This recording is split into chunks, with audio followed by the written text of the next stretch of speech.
Okay, students, we're skipping chapter 8 and going to, well, chapter 8 was on nonlinear regression, so we're going to skip it for now, but we may talk about some of the concepts in that in future lessons. Instead, I would rather look at how to better assess regression studies. Let's step back and take a broader look at regression. Is there a systematic way to assess or critique regression studies? We know the strengths of multiple regression, but what are the pitfalls? We will list the most common reasons that multiple regression estimates based on observational data can result in biased estimates of the causal effect of interest. In the test score application, we'll try to address these threats as best we can and assess what threats remain. After all this work, what have we learned about the effect on test scores of class size reduction? So, internal validity and external validity are what we're going to talk about today. This internal validity is the statistical inferences about causal effects are valid for the population being studied.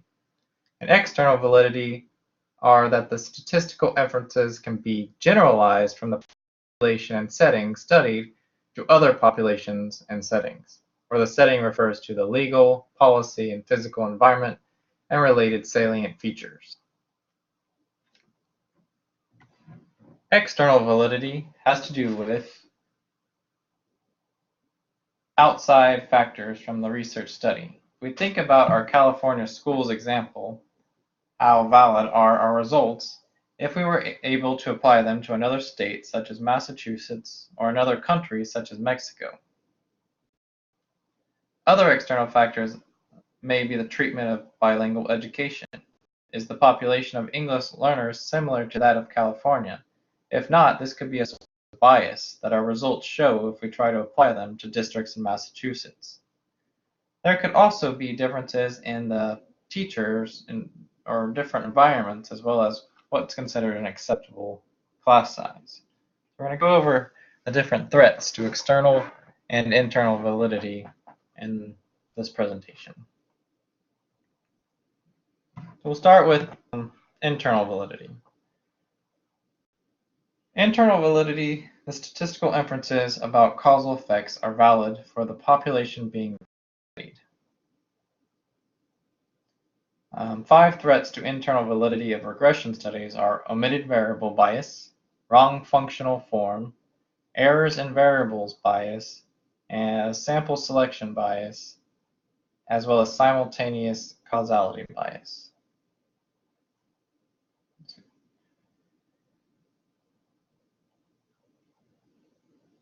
So we'll go over each of these individually, but they all imply that the expectation of our error term given our x's does not equal 0. So it violates that one or the first assumption for our ordinary least squares regression, thus causing our regression to be biased and inconsistent.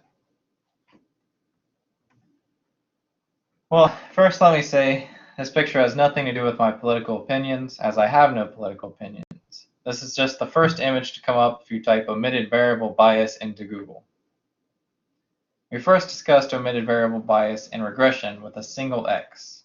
Omitted variable bias arises in multiple regression if the omitted variable satisfies conditions 1 and 2, a determinant of y, and is associated with at least one of the included regressors.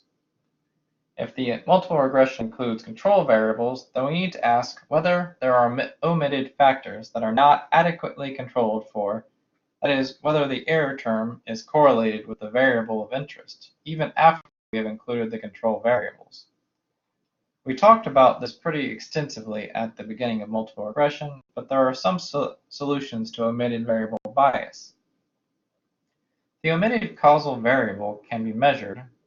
We can include it as an additional regressor in multiple regression. If you have data on more controls and they are adequate, that is, if conditional mean independence plausibility holds, then we can include those control variables. We can also possibly use panel data, which is what we're going to learn after the test, which is an entity is observed more than once. If the omitted variables cannot be measured or adequately controlled, We can use something called instrumental variable regression, or we can run a randomized controlled experiment. Second threat to internal validity is called the wrong functional form. Wrong functional form arises if the functional is incorrect. For example, an interaction term is incorrectly omitted, then inferences on causal effects will be biased. This arises more in nonlinear regression than in regular linear regression, and thus sometimes we need to transform variables. Basically, the solutions are to different kinds of regression, such as logic or logistic regression if you have a binary dependent variable.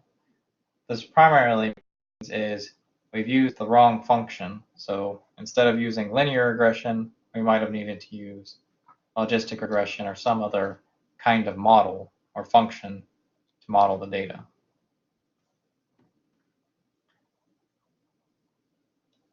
So far, we have assumed that X is measured without error. In reality, economic data often has measurement error. Data entry errors in administrative data recollection or errors in surveys. Like, when did you start your current job? It could be ambiguous questions like, what was your income last year? Or intentionally false response problems with surveys. What is the current value of your financial assets? How often do you drink and drive? There are two kinds of measurement error we will focus on: classical measurement error and best guess. Classical measurement error assumes that the error in our X value is created with the true measurement of X, with some additional variability caused by the measurement error. Under the classical measurement error, beta 1 is biased towards 0. So suppose you take the true variable, then add a huge amount of random noise. The random noise will be unrelated to our dependent variable, and as long as it is not all noise, then there will still be a relation to X, to our dependent Y variable. Under the best guess measurement error, you still have measurement error because you do not observe the true value of X, but the measurement does not affect your coefficient beta 1. Some solutions to measurement errors are, of course, to obtain better data, but sometimes that's not possible, or to develop a specific model of the measurement error process. This is only possible if a lot is known about the nature of the measurement error, though. For example, a subsample of the data are cross-checked using administrative records and the discrepancy are analyzed and modeled. But we're not going to pursue that right now.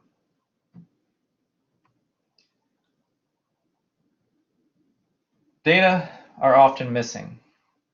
We've seen this in when we have missing values in our data sets, like in Excel, they'll come up as NAs, or missing records for population. But sometimes missing data introduces bias, but sometimes it doesn't. It is useful to consider three cases. Is the data missing at random? Are the data missing based on the value of one or more x's? Or data missing based in part on the value of y, or on the error term? This last instance deals with sample selection bias.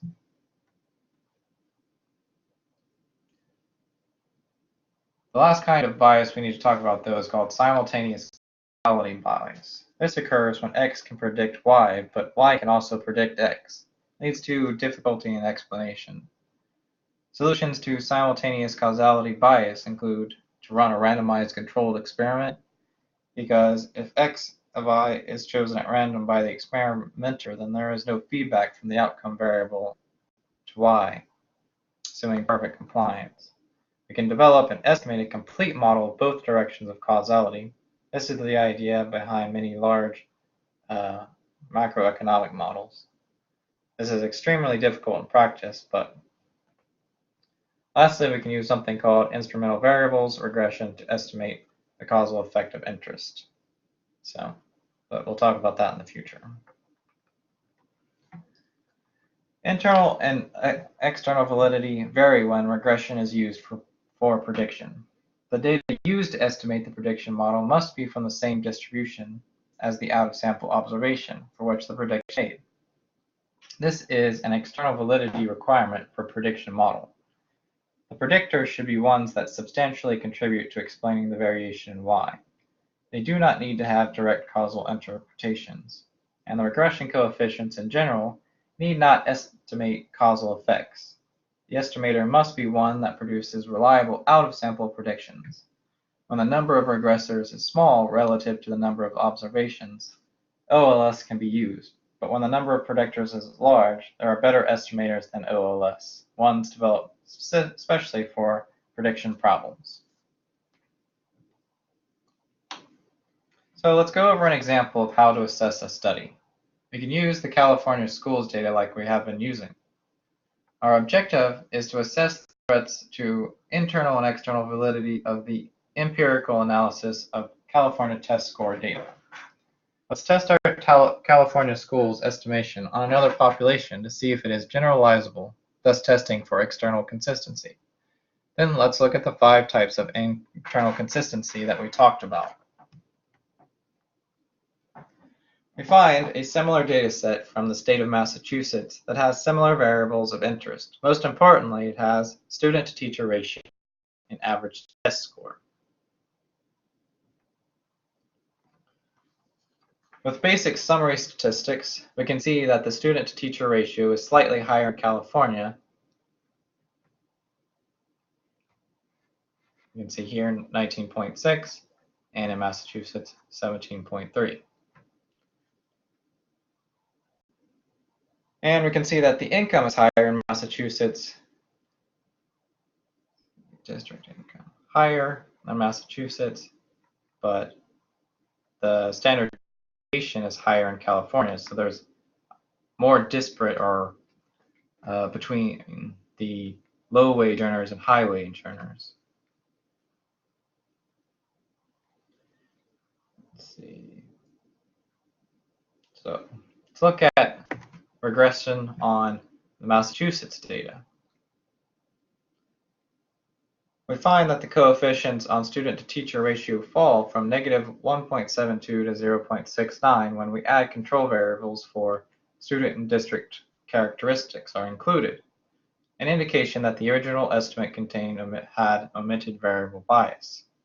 So we can see, just like when we ran it on the California data, the effect of student-to-teacher ratio decreases when we start adding in additional variables. The class size effect is statistically significant at the 1% significance level after controlling for student district characteristics. However, there is no statistical evidence on nonlinearities in the test score or student-to-teacher relation. No statistical evidence of student-to-teacher ratio and percent of English learners.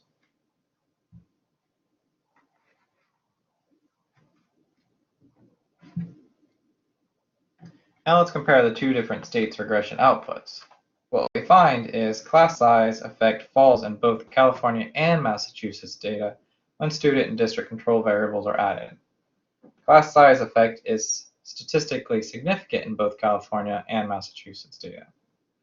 The estimated effect of a 2 reduction in student-to-teacher ratio is quantitatively similar for California and Massachusetts. Neither data set shows evidence of student-teacher ratio and percent of English learner interaction, but there is some evidence of student-to-teacher ratio nonlinearities in California data, but not in Massachusetts data.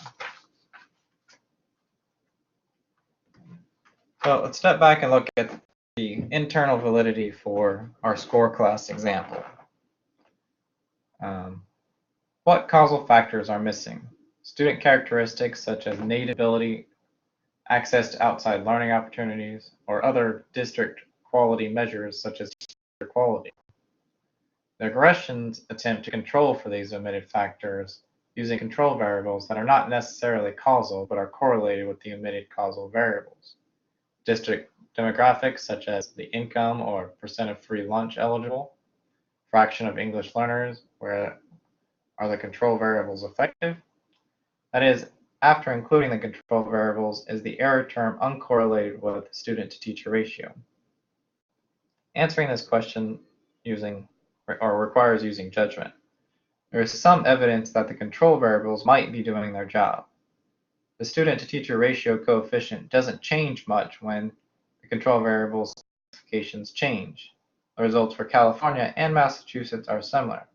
So if there is omitted variable bias remaining, that omitted variable bias will need to be similar in the two data sets.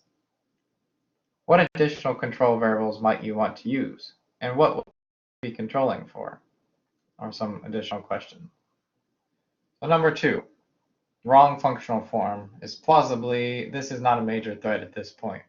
Both of them seem to successfully be able to run ordinary least squares regression.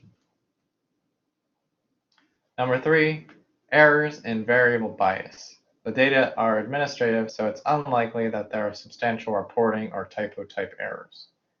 Student-to-teacher ratio is a district-wide measure, so students who take the test might not have experienced the measured STR or student-to-teacher ratio for the district. Complicated type of measurement error. Ideally, we would like data on individual students by grade level. For sample selection bias, sample is all elementary public school districts in California and in Massachusetts. So there is no missing data, and there's no reason to think that selection is a problem. Simultaneous causality bias, well, school funding equalization test scores could use or could cause simultaneous causality. This was not in place in California or Massachusetts during these samples, so simultaneous causality bias is arguably not important.